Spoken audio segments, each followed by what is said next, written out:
The Broncos offense came out of hiding today on day 8 of training camp, but we're breaking it down on the DNVR Broncos podcast, where Henry is coming out of hiding after a 2-day hiatus, just hiding behind a keyboard. We're talking about how the Broncos offense looked great today. All 3 quarterbacks throwing touchdowns to end practice. Let's start it now.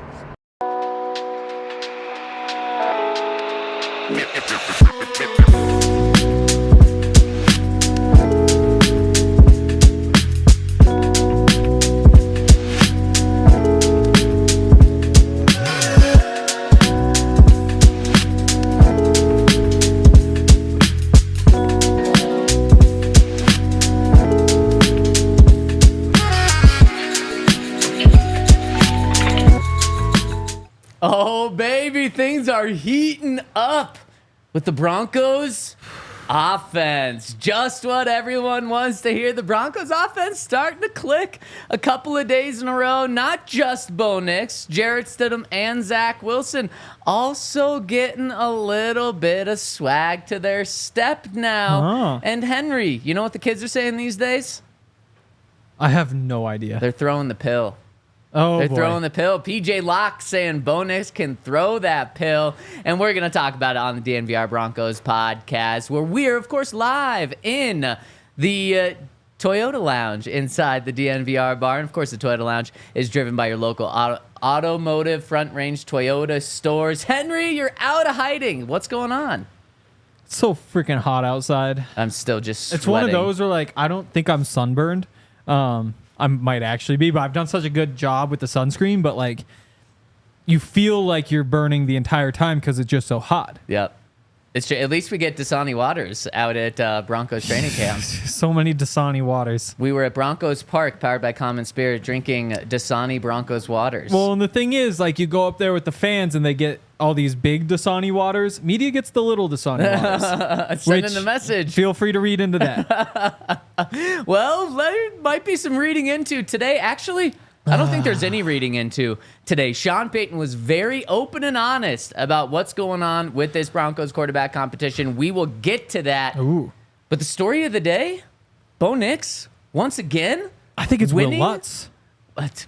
We'll get to Will Lutz. I think that's the story of the day. I think it's Bill. I think it's Bo Nix. So we'll talk about both of our stories of the day. But I think the people want to hear about Bo Nix. Henry, I'm curious, did Bo Nix win the day for a back-to-back day? We'll get into that when we hit the podium up there, but let's dive in to our Bo Watch, and let's start off with our grades, and look at that. We are almost in lockstep. Wow.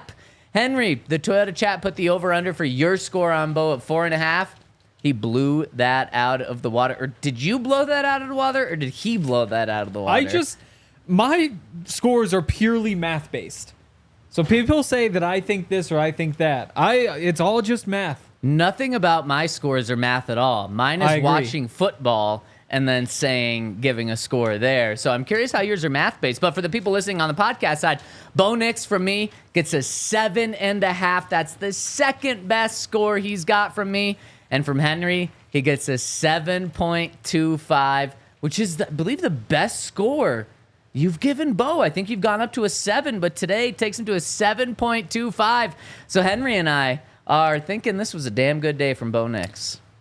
Yeah. Tell me why the math backs it up there, Hank. Well, it starts by not weighting the 7-on-7s very heavily. That's where we started. And I believe I agree with you. When you have multiple team periods, the 7-on-7s just get that much less important. So I agree with you. I did not weigh those as heavy. Yeah, I weighed them as like half a period because typically you get like 4 throws there. You get like 2 or 3 in a different period.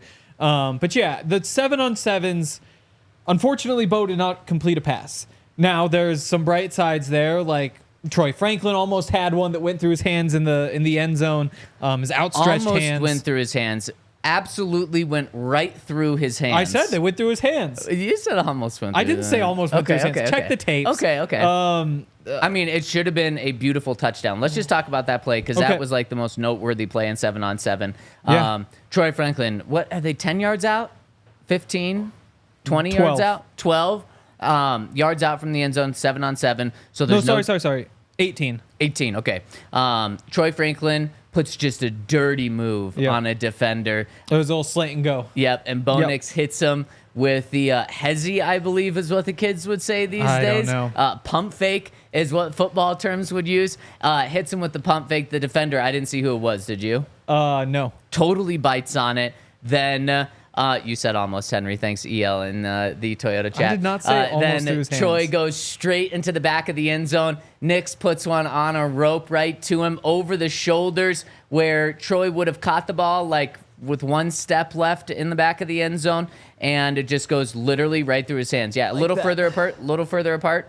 His hands were like that. And I'm like, Troy, how do you catch a ball when your hands are 2 feet apart from each other? So you're right, though. In terms of, like, did he score a touchdown or did he not? Did Bo Nix complete pass or did he not? No, he didn't. So not the best, but, I mean, that was just a beautiful play designed, beautifully executed until the very end by Troy.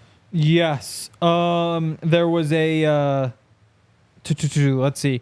Blake Watson with the drop. He had a tough day. To me, first day back. Welcome back. Blake Watson, it was more of like a welcome to the NFL type day. Where this one was just like a little out route. So he goes up, he cuts out and slowed down a little bit. And the pass was thrown for him to not slow down. So he had to reach all the way out to try to catch it, and it bounced off his hands. And it's one of those where it's like, well, yes, when you're at Memphis, you get to slow down there and just sit in the space. And guess what? The quarterback isn't going to be able to drive that ball to the sideline anyway. In the NFL, you got to just keep running. Otherwise, it's going to be really tough. We can skip ahead to his other drop. We might as well hit it at the same time. Yeah. But Blake Watson had another one where it was a low ball. We tried to reach down and grab it between his legs. But if he would have just flattened the route out instead of drifting upfield, all of a sudden the ball would have been where it was supposed to be, and it wouldn't have been such a tough catch. So I think that it was just first day back for the rookie, which is great news. But you just have to really lock into some of those details in the NFL where you're able to round things off a little bit more in college. One, as Sean Payton says, this running back competition, there is so much competition for the starter spot. There's so much competition at the back of the roster to make the roster there. He just simply can't have these days moving forward because he has to be better than Jaleel, better than Samaje, better than Audric Estime, and just not a good start for him. But Bo continued and actually was perfect after this, Henry. Real quick, though, he also had the one that was to David Sills. In 7-on-7? Yep, in 7-on-7s that was broken up by Art Green. And that was another one where it's just like, you don't throw that ball. What'd you hear? Would you see what happened on the play? They call the PI. Flag, yellow's on the field. Welcome back, officials. They're throwing flags to help Bo Nix out here. So, and I wrote down the ball would have been at the inches line. Yes, I wrote down it was probably a bad call on the PI. It looked like it was well timed. Oh wow. Okay, just throwing it out there. It is nice. The refs are out there for the first time, so you don't have to like guess at some of these things, like are his feet down or things like that. But yeah, I disagreed with that one. Okay, well. For would what have been ball on the one for the Broncos. Yep. And then team period comes around because people are probably thinking like, wait, what? You're not talking about any incompletions. How do you have a 7.5 or a 7.25? It's because from that point on, when the team period started, Henry, Bo Nix did not have a single pass hit the ground. All of team period, not a single pass hit the ground from Bo Nix. Yes. And there were some good throws in there too. Gets Nate Adkins for about 10 yards across the middle.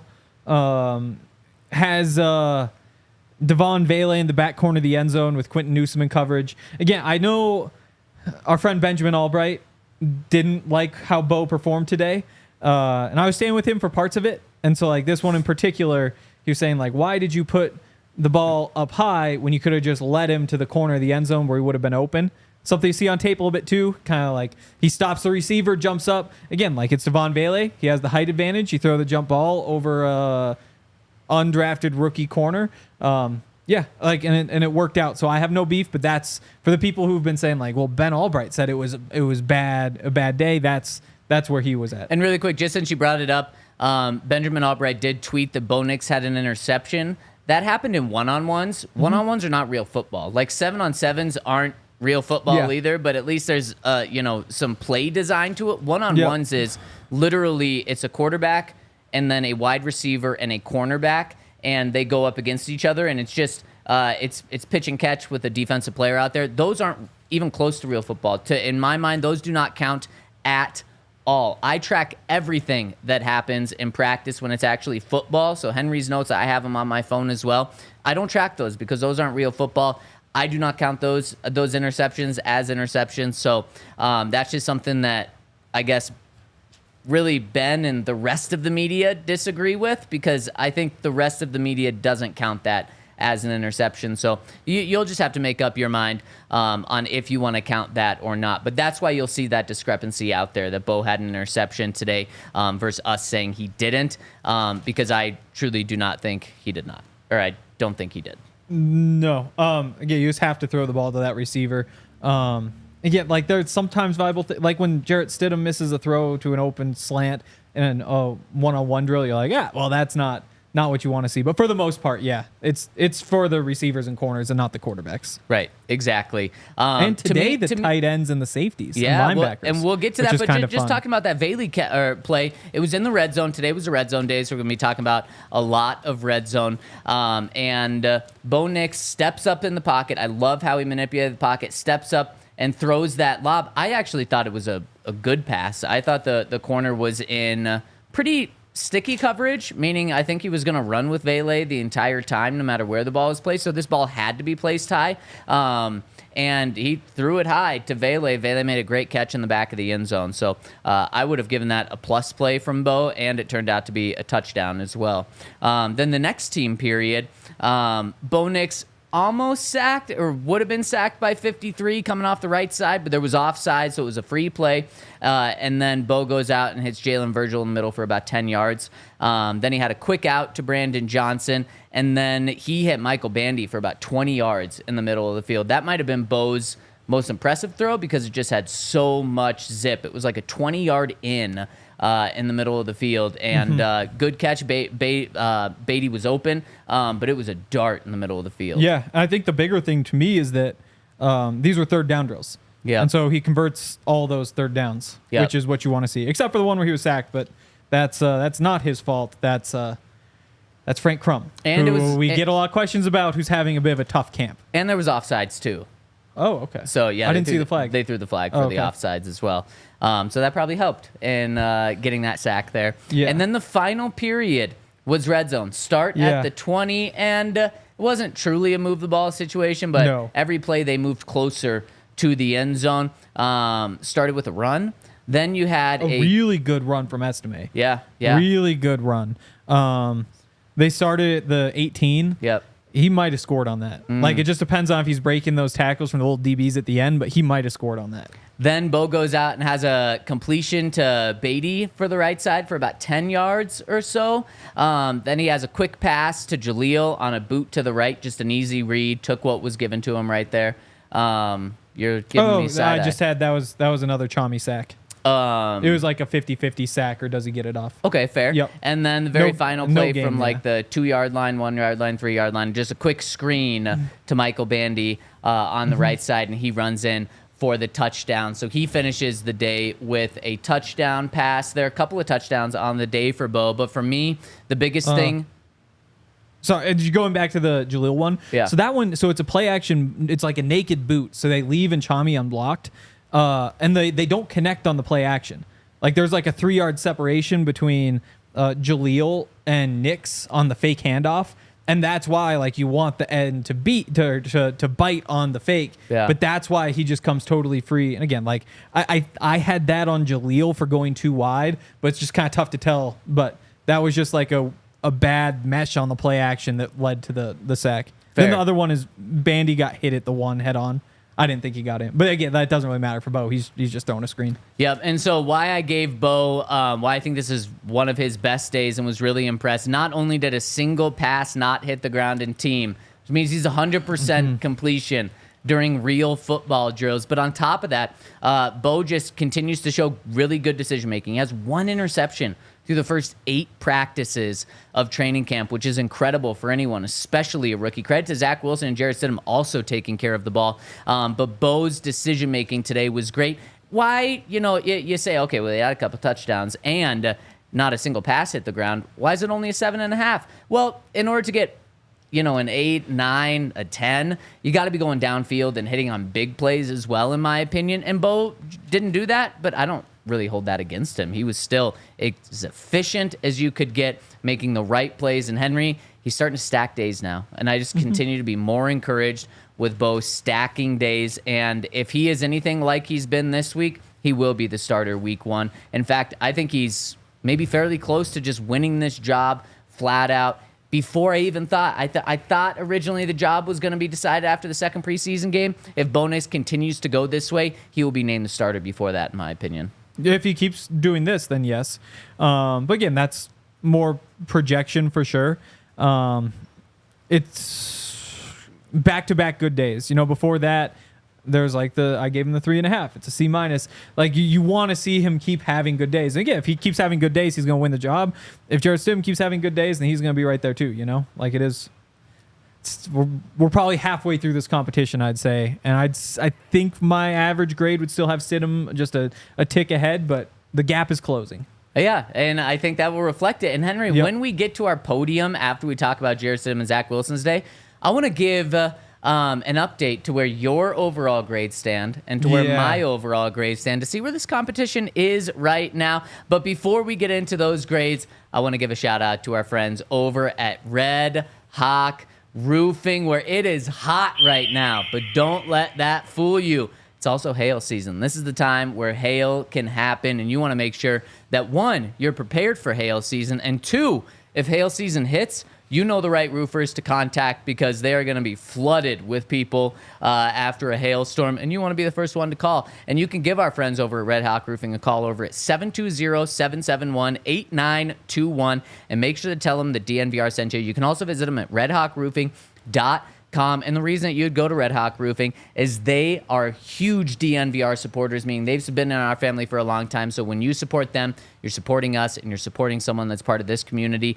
They also have free in-depth photo reports for all inspections, free no-obligation roof and property inspections. And like I said, hail season is here, so don't wait any longer. They're actually going to give you a free upgrade to a hail impact-resistant shingle over at Red Hawk Roofing. So make sure to check them out, redhawkroofing.com or at 720-771-8921 and tell them that DNVR sent you.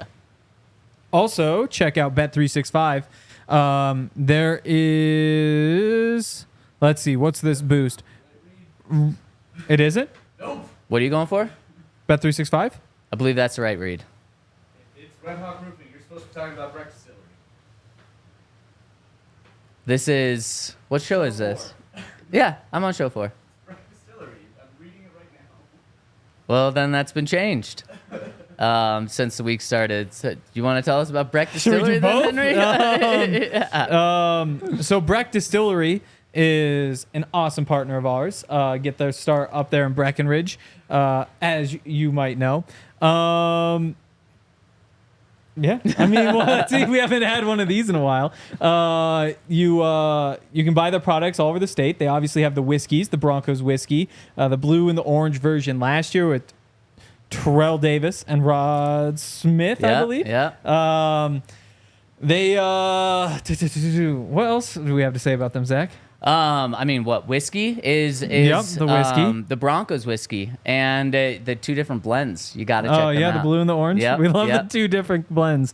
Breckenridge Distillery, we love them, and you guys should go check them out. I'm shocked we don't have any on our set right now. I also don't think we've had a Breck Distillery read. There we go. Official bourbon of the Denver Broncos. They actually have new versions this year, which is interesting. Founded in 2008, high rye mash American style whiskey. The bourbon is one of the highest awarded craft bourbons in the U.S. They have more than the award-winning spirits, immersive guest experience, award-winning restaurant, all those sorts of things. And their products are available in all 50 states. So shop your local retailer. Visit BreckenridgeDistillery.com for home delivery of your award-winning Breckenridge spirits. Operate anywhere. Okay, let's dive into Jarrett Stidham's day today. Henry, yes. What grade did you see from Jarrett Stidham out there today? Let's pull it up. You had a 5.25? Yes. And I had a 5. Look at us being in lockstep here there we with go. These grades. Why an average, slightly above average day for Jarrett Stidham, Henry? This was a tough one because, again, I went through all the numbers the first time and had him actually quite a bit higher than this. And Yeah, I mean, it was just another Jarrett Stidham day. 7-on-7s, first of all, rough for all of the quarterbacks. There was one really bad decision from him that I didn't like, where he tried to hit Lil Jordan Humphrey on the goal line from about 18 yards away. Caden Stearns was there. There was a bunch of traffic. Ball pops up in the air. Luckily for Jarrett, nobody was able to get underneath it, but it was very lucky that that's where the ball landed because there were a bunch of bodies around that could have came up with that one. Also wound up with a tough break on a ball to Lil Jordan on an out-breaking route from in tight from the 7-yard lines where I have it. Jaquan McMillan got out there, broke that one up. Great play by Jaquan. Exactly. So the two completions, a 3rd and 7 conversion, which we like, to Courtland Sutton of the sticks, quick little out route to Javonte Williams for about 3 yards. Yeah, just a slow start there. Didn't get a throw off first round of 11-on-11s. That's not how you want that to go. Yeah, no. In fact, the only play that was designed to be a pass, he was sacked and then he just scrambled with it. Yep. Really quick, because Sean said it, Jarrett Stidham was working with the ones. We're allowed to say that because Sean said that after practice. So it was Jarrett Stidham's day with the ones, so he's clearly not out of this competition. No, he is not, and he should not be. I agree. We've got the next throw. Oh, he overthrew Tim Patrick. It was like a slot fade. Again, Jaquan right there, maybe a half step behind. It's Tim Patrick, though, so you would think that if you put that one on the money, he should be able to get up over Jaquan and get that ball. What'd you see what happened? Was that one a flag? Flag. Defensive holding on Jaquan. It was a double move by Tim, and they called Jaquan for holding Tim on the double move. And so, literally, the flag is saying that if he wasn't held, it would have been a completion. And that would have maybe been the longest completion of any pass in all of training camp. Maybe, if they would have completed it. The quick out to Lil Jordan converted a 3rd and 5. Might have converted a 3rd and 7 on another little out, this time to Tim Patrick. So you wind up with a couple short little completions, but they get the job done. Then in the final period. Yep, in the red zone. Yep. Speaking of getting the job done, that's exactly what he did. He had a quick pass in the flat after stepping up, which I like to see him step up. Then a run play. Then he hit Marvin Mims on a short crosser. And then he ended it off with a, a couple-yard touchdown pass to Tim Patrick where he absolutely zipped it in to the middle of the defense. In fact, it was a weird play because I thought the defense had, stopped or it was going in slow motion because of just, how wide open Tim was there. And Jaquan was not happy with P.J. Locke afterwards. For what that's worth. I think there was a little pass off, and maybe that's why he was so wide open. And maybe PJ would say Jaquan was right. There was some sort of miscommunication between those two. So for me, Henry, just steady Stidham. We see it once again. He's been steady Stidham, 7 out of 8 practices for the most part, and that's a good thing. Because this is what you want him to be. If he's your starter, you don't really expect him to go out there and be the next Patrick Mahomes, but you want him to be someone you can trust on and count on. If he goes out there, has to play, starts week 1, whatever it is, and he just continues to prove that he is that guy, does not put the ball in harm's way. Exactly. And this then also in the red zone period got that touchdown. Definitely. And this is the lowest grade I've given him in the past 5 days. How about it? At a 5.25, and if anything, it's too low. Wow. Again, when I went through the numbers the first time, I had him a little above a 6. And then I went through and I was like, there's a couple little things where you just want a little more. Yep, that's totally fair. So you gave him a 5.25? Yes. Okay, and you gave Zach what? We don't know yet. No, Bo, I'm sorry. Oh, a 7.25, I think. 7 point. I'm just trying to add this up right here. Okay, should we dive into Zach? Yes. Let's get into Zac Wilson's day. I'm curious where you're going here. If he had a better day than Jarrett Stidham or a worse day, slightly worse day. I thought he had the exact same day as Jarrett Stidham. I went a 5, totally average. Not a bad thing. That's a good thing. In fact, this is one of Zach's best grades that I've given out. And Henry's going a 4.5. Henry, take us through his day today. Similar in the 7-on-7s. He had the one good completion to Kroll, picked up a dozen yards. Again, there was that ball that was a little bit out in front to Blake Watson. And so, like, you could have made it a bit easier on him, but I blame the running back on that one. He had a ball that was deflected by Jaquan at the goal line from about 12 yards out. Again, just dangerous traffic. There was no way that was going to get caught. Just a bad decision. You get into the team drills. He has, honestly, a pretty good ball to Greg Dulcich from about 20 or so yards out. Yeah. Jonah Ellis downfield breaks it up. And it's one of those where his back is to the quarterback. He just sees Greg Dulcich going up and just makes himself big. Happens to bat it away. Good play from him. Not a bad ball. Not a bad idea to pick that matchup. And especially when the guy's back is turned. So maybe a bit of an unlucky break there for Zac. How about that, though? Jonah Ellis deep in coverage on Greg Dulcich. I love to see that. I couldn't believe that it was him. Yeah, well, then in the one-on-ones, hopefully we get to those at some point. But he had a great pass breakup downfield against Thomas Yasman as well. Love to see it. The versatility Again, we talked about there. He had there was one on Monday, too, where he was out just defending in the flat and wound up just one-on-one with the running back and shut that one down as well. So we knew that he had that bit of versatility there. He's good at all the parts of that job, but it is good to see that kind of show up in training camp too. Yep. From there, you've got the the touchdown, of course. Yes, of course. A little pressure from the backside. Greg Dulcich missed his block again, and that one's to Javonte for like a 4-yard touchdown, maybe front pylon. Good play. Yep, it was, and he had Javonte much earlier in that play where he could have hit him, and it would have been a touchdown, but he waited, but then he still, credit to him, he did find Javonte in the corner, and I give a lot of credit to Javonte on this one. He did a great job making sure his tippy toes were still in the end zone. It wasn't full Courtland Sutton against the Bills-esque, but it was really good footwork to make sure those feet were still in there, especially for a running back. Definitely. And then you've got, put one up too high for Michael Bandy, easy to do.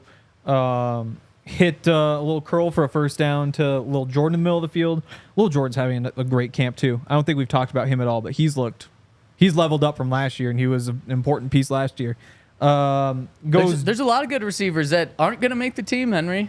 Yeah. Michael Bandy has maybe been the Broncos' most productive receiver in training camp. Well, and that's the thing, though, is I still have them maybe keeping like 5 of them just because you can get them all the practice squad. And if you better have wind up Bailey on that list, because I don't know if he's making the practice squad, and he's one of the best receivers the Broncos have in camp. Yes, but other teams can't see that. Like, they can hear people say good things about They'll see it in the preseason. If they see it in the preseason, then that's a different story. In the preseason. And that's where I have it coming down to with the practice squad guys, is like which one of them looks like they'll get claimed. Because at the end of the day, like if you wind up losing one of Brandon Johnson, Sills, Virgil, maybe even Lil Jordan, like you have that whole list of guys that if you lose one, like you're going to have to make a tough cut anyway from who's even making the practice squad. Man, we're going to have this conversation, I'm sure, many times. Yeah. But would they rather lose a veteran player that's floated around the NFL, which can be a lot of those guys, or a guy they just drafted that's being more productive than all of them? I'd say the veteran one that's kind of floated around. Okay. We'll see. Yeah. I still think, like, isn't Lil Jordan still younger than Vele too? I think he is. Wow, that's wild. If Yeah, so. I think he is. And so we'll see. We'll see how it all plays out. It's going to come down to the preseason. I lost my spot here.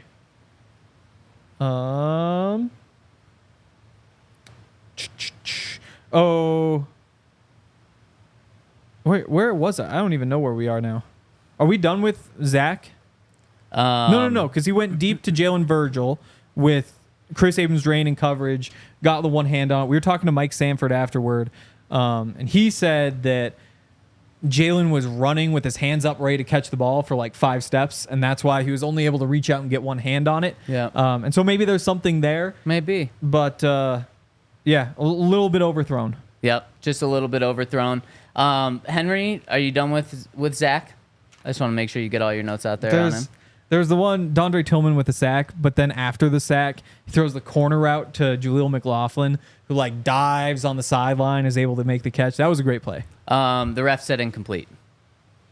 The refs came over and were saying incomplete. Really? Yep. Yeah, I was 100%. right on top of that. Yeah, the ref said incomplete.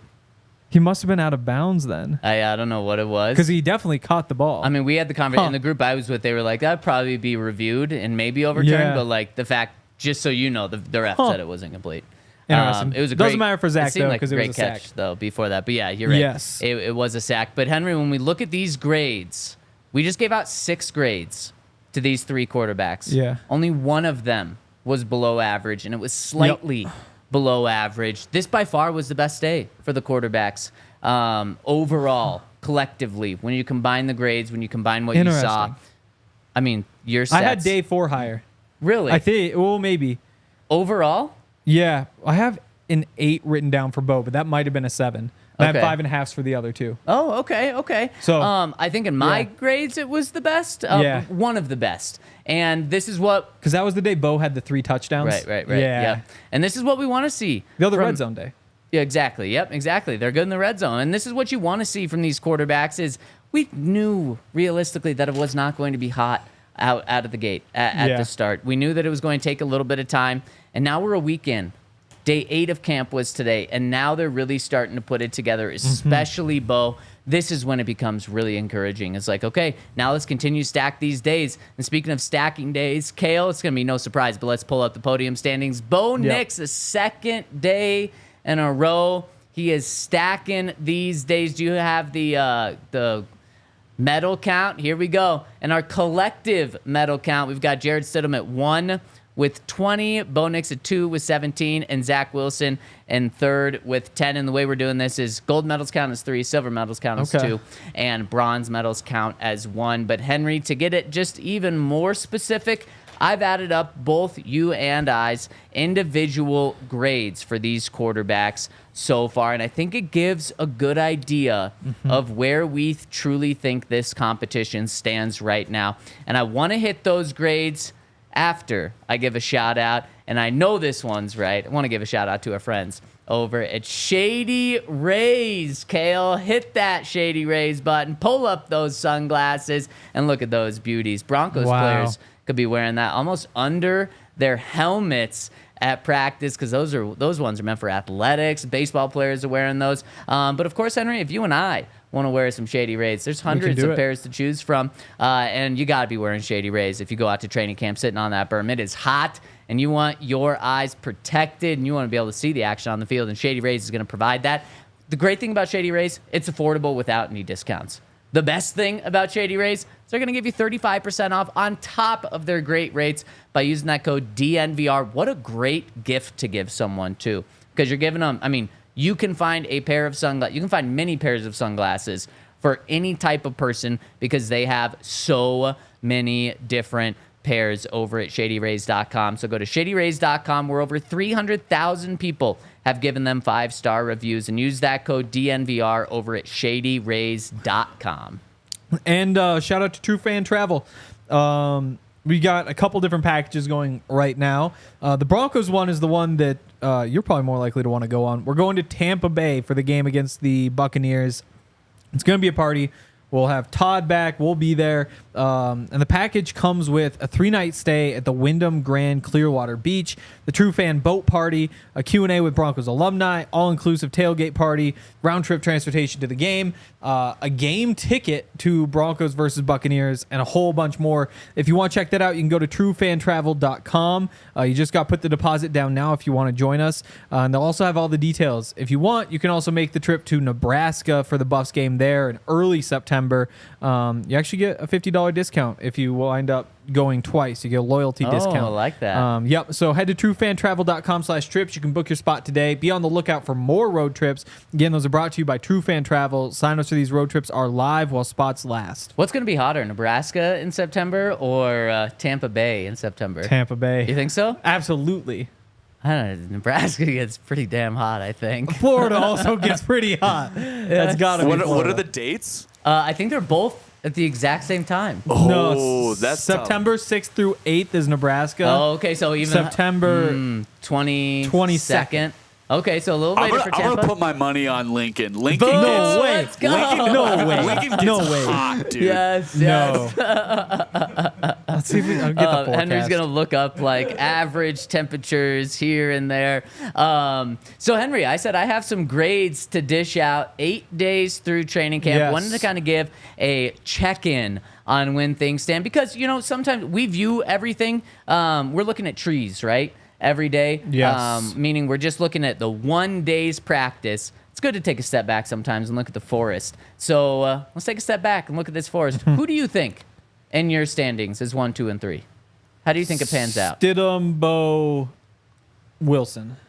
That is correct. Yep. You have Jarrett Stidham, and this is out of a possible 80 points, so 40 would be average. You have Jarrett Stidham with 44.25 points, so just above average through 8 practices. You have Bo number 2 at 39.5 points. That means you have him almost exactly average through the first 8 days of camp. And then you have Zac Wilson at 36.5. So you think it's everyone's kind of similarly close. In fact, you think that Jarrett Stidham has a bigger lead on Bo than Bo has on Zac in terms of these numbers.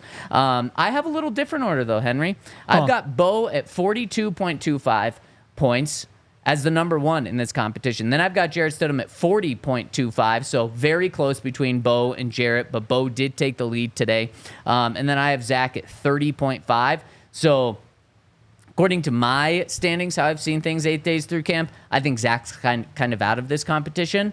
And we kind of heard Sean say a similar thing today, or did he? So Sean was asked, of course, Sean was asked on Monday, we're seeing a different quarterback rotation, or on Tuesday, we're seeing a different quarterback rotation happen this week. And he said, nope, essentially what your eyes are seeing is not true. I'm not going to talk about it. Nothing to announce here. Yep.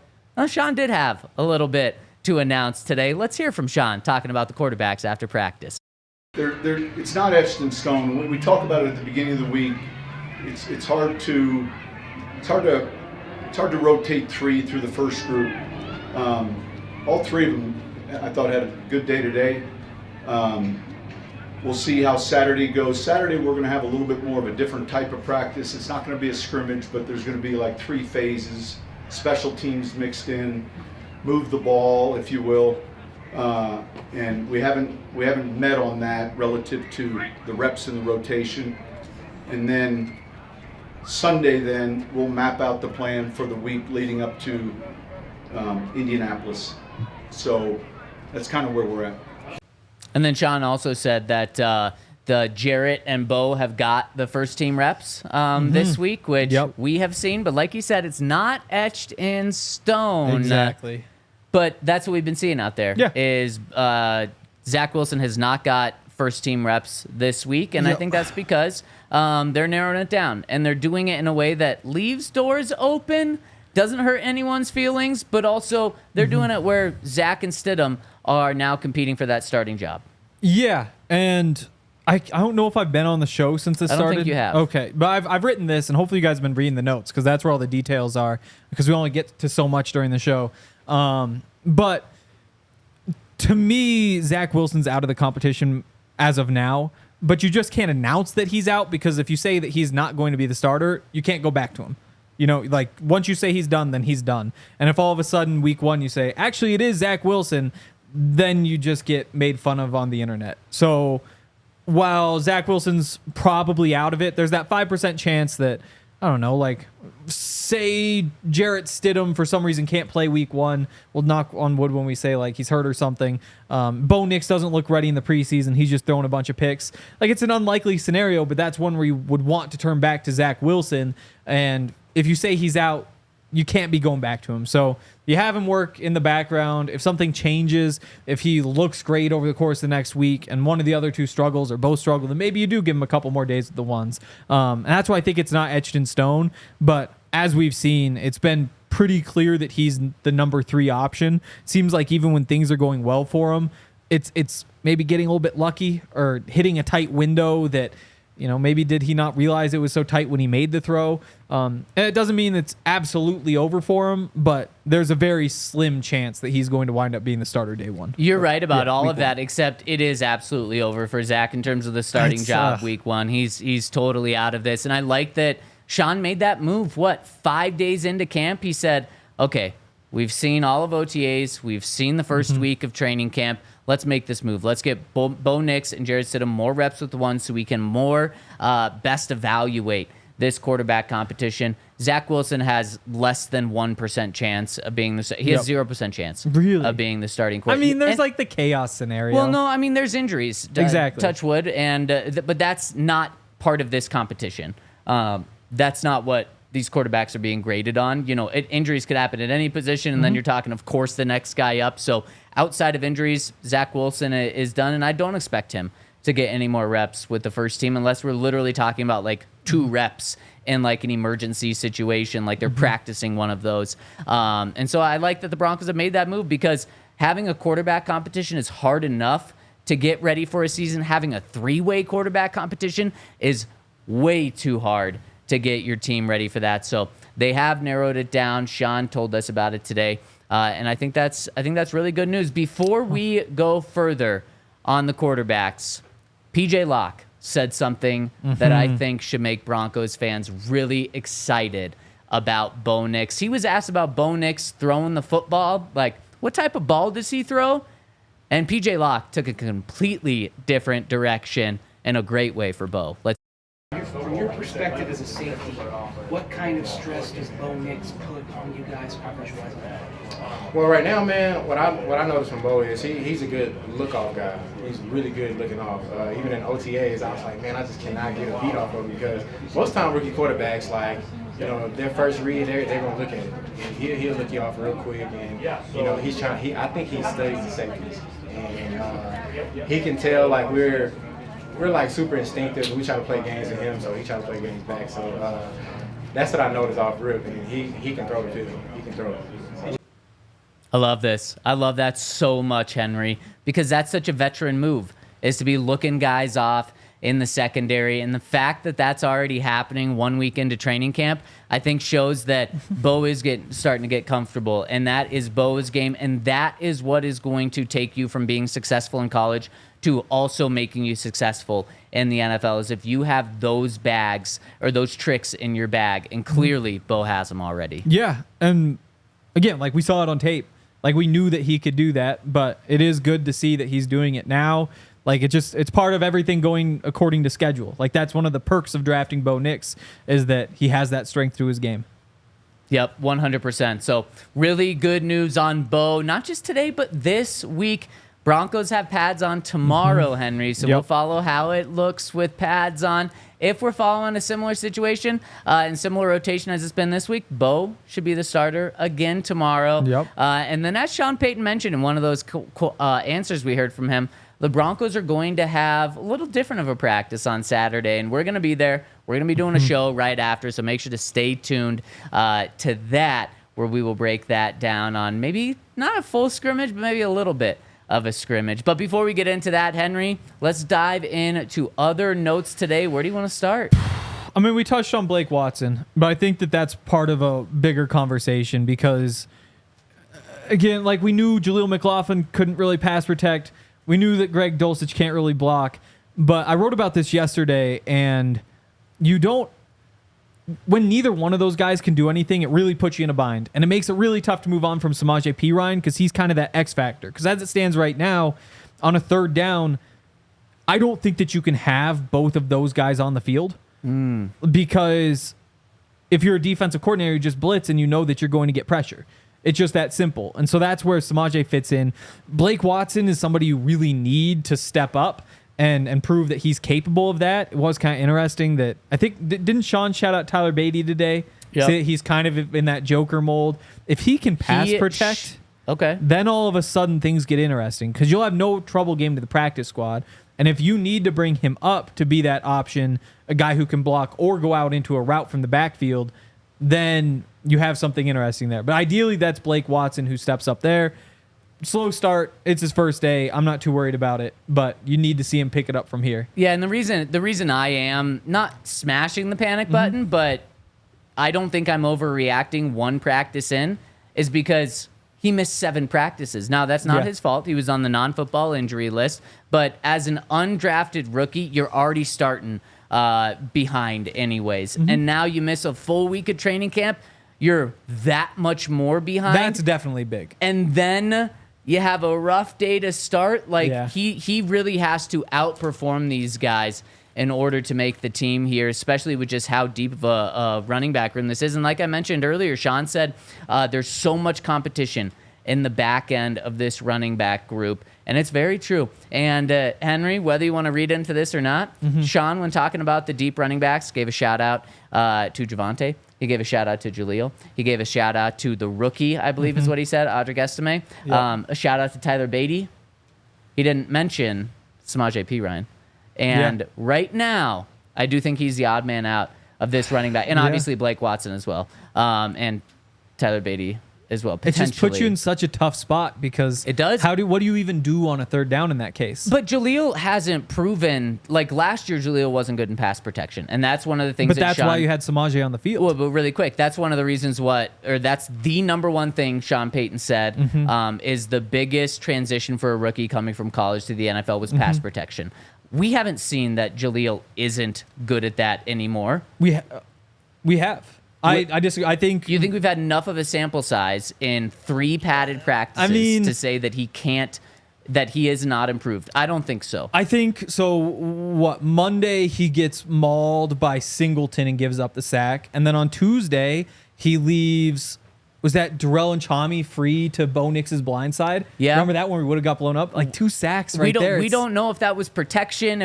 We don't actually know that one though. Okay. It's tough when everybody else is blocking somebody and he is not. When it's kind of like that, when the throw is going that other way. But I guess that maybe I jumped the gun saying that was absolutely him. But the one before was absolutely him. And when you know that it's an issue, again, like I would be surprised just given the way he's built if he could ever be a good pass protector. Like, you hope that he finds ways to get by, and that's kind of what Sean said today. Sean said, maybe you can have him do it once or twice during the course of the game, but it's not something that you can do repeatedly and expect to work. Well, then have Javonte there. Have Audric That's the Estime thing, there. though, is Javonte, he's already kind of your number one back. He's the guy who's going on first and second down. If you shift him into the third down role, all of a sudden you need others to be eating touches in that base offense. Well, but we know that others are going to be eating touches in that base offense. Jaleel is going to be out there. Audric Estime is going to be out there. And Sean said it earlier this week. He said, we want all of our guys to be 3-down guys, and we think that most of them can be 3-down guys. And so Javonte can fit that role at times. I think that Sean will be able to find that person between, or just he'll be able to have a role for Javonte to be that guy if they need him. I think right now that's how it sits. Is Samaje is kind of that guy on the outside looking in right now. It can obviously change, but I'm also not completely writing Jaleel off. He gained, what did he tell us? He gained 8 pounds this offseason. I'm not writing him off after 3 practices as not being able to pass protect, especially when that's the one thing that Sean Payton says that's the biggest transition for a rookie. It's no surprise he struggled last year. What about Greg Dulcich? Will you write him off as a blocker? He's not going into his 2nd season right now. Yeah, but he's missed going a lot of into time. his 4th season? Yeah. 3rd season? Missed a lot of time though. He has missed a lot of time. But Sean Payton admitted yesterday, Greg isn't really good at that. I think he said the same thing about Jaleel though. Did he? Yeah. He said, maybe you can do it a couple of times, but you can't get away with it. With both of those guys. Yeah. He actually brought up the Greg thing when he was talking about Jaleel today. Yeah, with both of those guys on the field. Exactly. And again, Greg, older. He has that extra year. And I don't expect Greg to be a great blocker. I don't. Yeah. And see, that's just where I'm at with Jaleel. Is I'm right there with you. Like, I came into camp ready to say, like, Samaje is the odd man out. You just haven't had anybody make that happen, because if you want to move Javonte to a 3rd down role, you got to take him off the field a little bit on 1st and 2nd downs, and that means Jaleel either needs to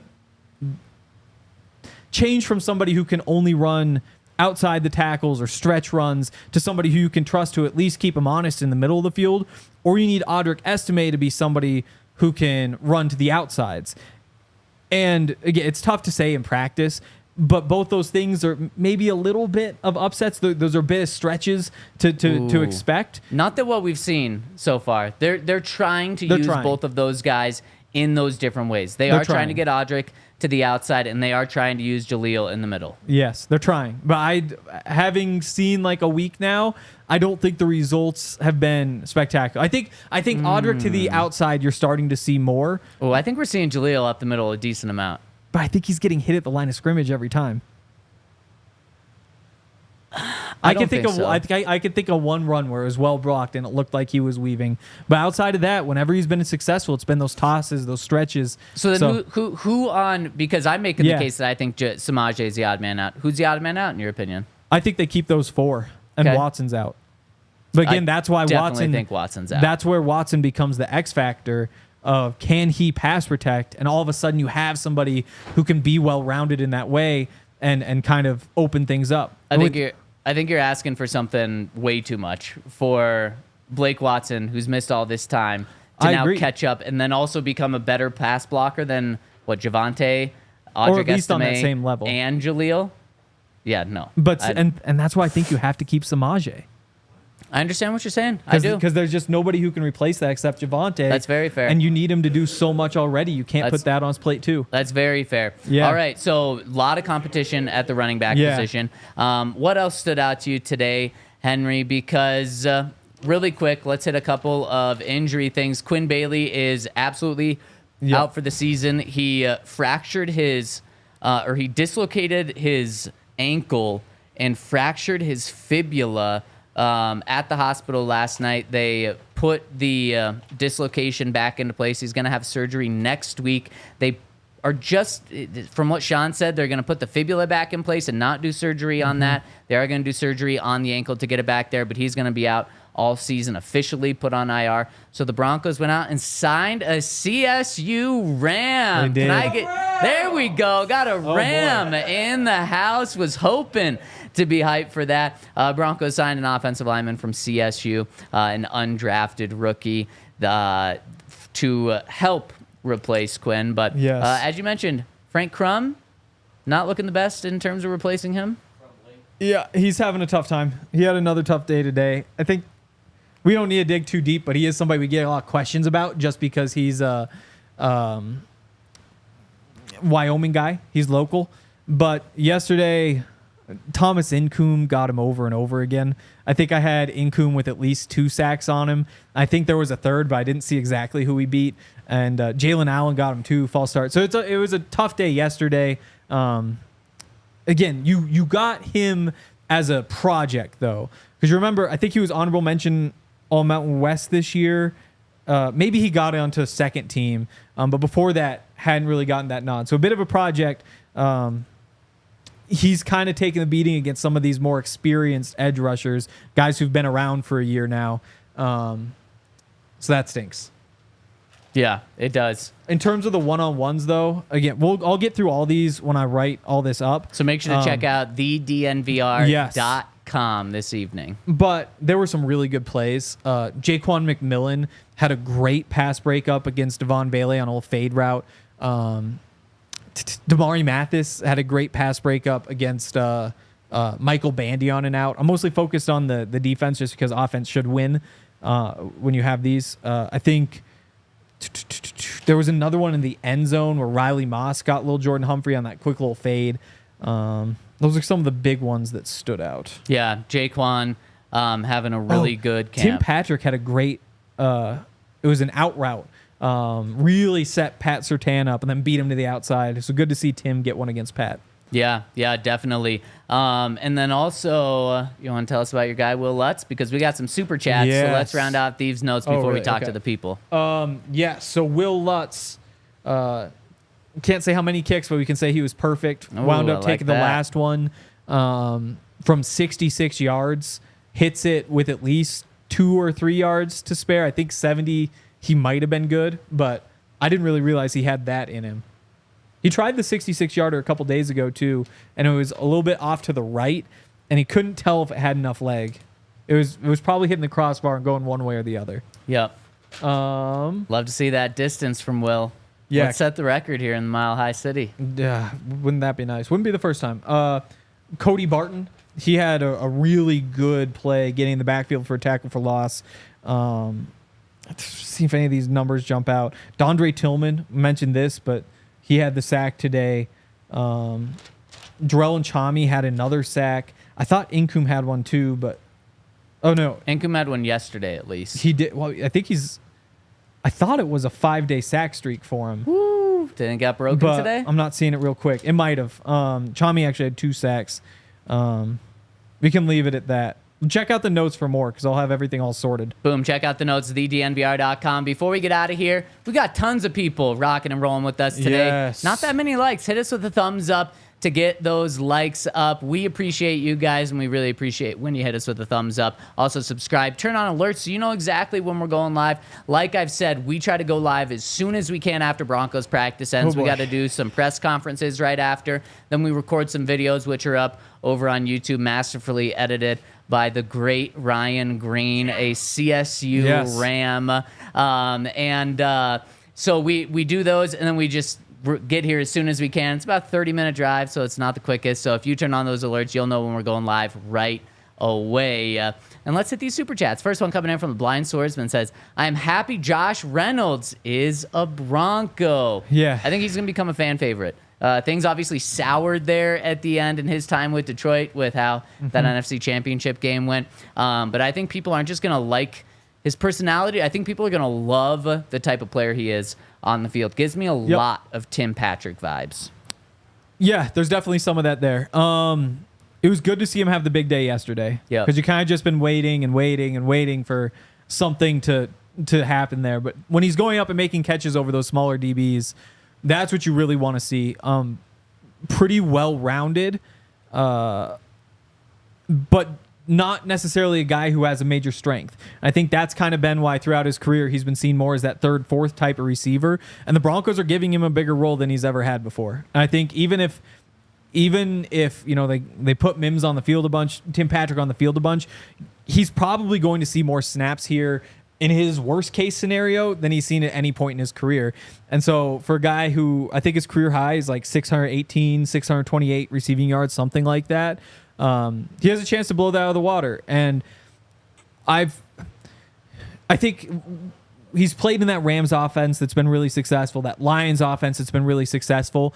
And in those offenses, there's kind of that double-edged sword where a lot of passes are going to Amon-Ra St. Brown or Cooper Kupp or whoever it may be. And so you don't get as many opportunities. The flip side of that, though, is that they get so much attention that you kind of get to be that kind of backup option who's going to be open underneath from time to time because of the defense's focus. So it's either going to go one way or the other for him. And after yesterday, I think it's a lot easier to get excited than it might have been a few days ago. Yeah, I think right now he's Broncos wide receiver 2. Interesting. Yep. Marvin's just been... Seeing Marvin, I think, has been big. And I guess he slowed down a little bit the last couple days. He has. He hasn't done anything. Yeah, I but- mean, the but- most notable thing is he got a pass ripped away from him from Alex Singleton on the sideline yesterday. And I really like Marvin. But since the pads have come on, he hasn't not done anything. But we still had those first 4 or 5 days where he's catching those balls underneath. Okay, And without we had- pads. That's key, though. Definitely, Especially when definitely. you're talking about a smaller guy. For sure. But to me, I would much rather see him catch like a slant route or catch a comeback route or like a quick out than I would see a deep ball. Because we know he can do that. And through those first 4 or 5 days, one of my bigger takeaways was he's looking like somebody who now has more to his game than just running downfield. Again, has slowed down these last couple days as Josh Reynolds has picked up. But it'll be interesting to see how that all plays out. I want Marvin Mims I want him to be the number 1 receiver on this team. But just the more days Interesting. go on, I'm seeing just Josh Reynolds. The big thing, have the coach's confidence. Have the offensive coach's confidence. And I think we're really starting to see that. All right, we got to hit some other super chats. Next one coming in from Bracken, who says, in your opinion, during the last 2 training camps, what offense has looked better overall, this year or last year? Well, it's too early to answer that right now, Bracken. Just after 1 week, there's still, 12 training camp practices or something like that left. A nightmare for RG. There's still a lot left.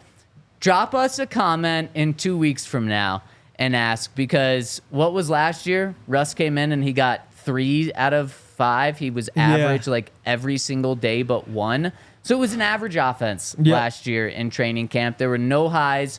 There weren't that many lows. And we're starting to see the offense pick up. If the offense That's stays the big on thing. this rhythm, then it will be this offense. But just too early to make that definitive answer right now. Yep. I think that you might give the edge through the first week to last year's offense. If anything, it's probably pretty close. The difference, like you said, is that these last 4 days, really, you've seen them trend upward. And so that upward trend is definitely more exciting than them being pretty consistently where they were last year. Right, exactly. Next one from Broncos Phantom 24 says, who performed better with the threes the last 2 days, Stidham or Bo? They've been pretty up or down, I think. I mean, I just look at the numbers that I gave Yeah. out today. Bo was with the threes, obviously, Yep. as Sean told us, and he had a great day. And Stidham was steady Stidham yesterday, so I'm going to go with the great day and Bo today. So I would go Fair. Bo personally. Yeah. I mean, in the last 2 days, yep. Yep. Next one coming in from Jacob. Our guy says, to quote JD Pickle, Pickle? I don't know. Probably Pickle. Pickle says, Could be. Bo Nix in a shady pharmacist mode with the way he's dealing the pill. Good to see he's heating up. Yeah, he's Yep. doing dirty things with that pill out there. Oh, boy. Throwing some Tuggaliciouses. Wow. Nathaniel Hackett. Let's bring up Nathaniel Hackett. Why not?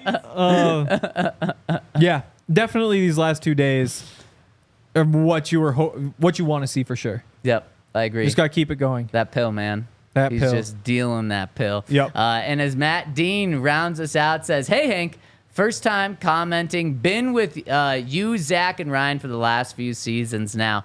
Commented earlier in the main feed, try and watch you guys daily.